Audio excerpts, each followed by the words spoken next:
Hey everyone, it's been a couple of weeks since we learned about what prescription drug plans will be like in 2025, and I've had a lot of questions from my last video, and I want to answer some of those questions now and explain exactly what the cost increases are and how they're being paid for. So we know that in 2025 drug plans are changing significantly. Here are three major things that are changing in 2025 with prescription drug plans. Number one, the maximum out of pocket is being lowered to $2,000. So there'll be a $2,000 maximum out of pocket on prescription drug plans. Now remember, there was no maximum out of pocket before, but on average, the average spend was somewhere, a max spend was somewhere around $3,400. So it's going down to $2,000. Number two, the donut hole will be completely removed. There'll be no more donut hole phase. And number three, there'll be copay smoothing, which means you could, as a beneficiary, say, I want the same copay all year long. I don't want my copays to go up in the different phases. And that's going to be a challenge for some of our prescription drug plans and Medicare Advantage plan companies. But those are three major changes. There are others.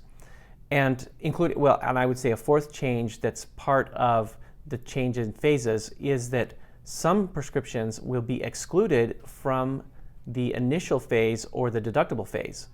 For example, vaccines and insulin are not part of that initial deductible. So those are excluded and have to have copays from the beginning. So with all of these changes, we knew that the cost of drug plans were going up. Now this is because of the Inflation Reduction Act.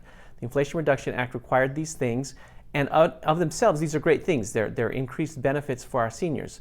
But there is a cost associated with having increased benefits. You can't increase benefits and not increase cost. And that's kind of where my frustration lies in some of this, and I'll explain, is that there was sort of this pretend thing that we are going to increase benefits, but insurance companies are going to pay for it. Well, insurance companies don't have money in and of themselves. Their money is the money they have is what the government gives them and what beneficiaries pay them in premium. And the government has said that in this act that they're going to pay for the majority of these cost increases for 1 year. So let me explain that. Because the costs were going up so significantly, $115 per member per month, it was almost 3 times the cost to offer these benefits. So in 2025, the cost of a drug plan was going to be 3 times more expensive. Now imagine if you're in power in Washington, D.C., and you know that in September, or you find out, you've done this great thing, we've increased benefits. Then you find out that in September, everyone with a drug plan is going to get their annual notice of change. And on that annual notice of change, it's going to tell them your drug plan is increasing in cost by 3 times. It's going to be 3 times more expensive. What would you do? And I'll tell you what they did. They panicked, right? And because of that panic, they started a program that's going to last for 1 year. And the 1-year program is called the Premium Stabilization. I call it program, they didn't call it program, but Premium Stabilization is going to be for 1 year. So in the year of 2025, the government is going to pay $113 per month of the $115 increase. The government. Now, like insurance companies, the government doesn't have its own money. The money of the government is the taxpayer money. So in essence, taxpayers are going to pay for this. Now that was the promise of the Inflation Reduction Act, is that this wasn't going to cost more money, right? Insurance companies and drug plan manufacturers were going to pay for this, but that's not what's happening. What's happening is because of it being an election year, the government is going to pay $113 of the $115 increase. Now last year's average premium was $36, and this year's last year's was $34.70. I'm sorry, $34.70 was the average premium for seniors last year, and in 2025 it's going to be $36.78. But it should actually be $179. But that's frightening, and I'm happy for the people that we represent, our seniors, our beneficiaries, because I don't want to see them pay increased costs, and I want to see them have maximum benefits. But as a taxpayer, I'm not happy because this is not what it was supposed to be. Now, the other thing is, and this may sound very political, and so I want to open by saying I have an issue with any political party that is playing shenanigans, right? Regardless of the R or the D or whatever, or the red or the blue, who cares? If you have a program that you have endorsed and you have put together, and the only way to make it not look bad is to make the government pay for it for 1 year, then that's a problem. It's deception, right? So it's deception, it's protectionism, and I have issues with that. I don't have issues with the increase in benefits. I was concerned about them, and we've seen that they were very expensive, but a 1-year program, that's like a Band-Aid, and it puts it in a situation where our seniors are vulnerable in 2026.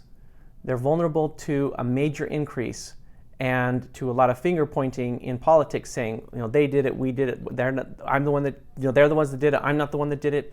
And ultimately, I don't care who did it.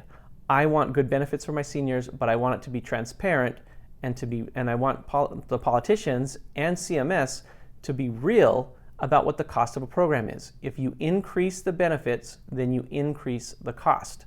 And that's the reality. But the reality is being distorted here. So in summary, the cost for this new program for the increased benefits in 2025, the actual cost of it was an increase of $115 per person per month. We have a lot of seniors across the country because there was a very popular plan this last year for prescription drug plans that had a 0 premium. In this example, that 0 premium plan would go up from 0 premium to $115 per month. And so that's the summary. The benefits are better, the costs are higher. There's a premium stabilization program that shifts the cost onto taxpayers for 1 year, and only $2 of it is being paid by seniors. But in 2026, it's a big question mark of how things will play out. Will it be extended? Was this just a ruse to make the government pay for it all along? Or is it going to create a massive disruption in 2026 when drug plans increase by at least $115? So those are the more the details of what's happening. As always, if you have questions, please go ahead and put them in the comments, and I'll be happy to answer them or to respond and to share more information. And coming up soon, I'm also going to share an outline of exactly how the different phases are going to work on prescription drug plans in 2025, just to make sure that that information is being shared and is accurate.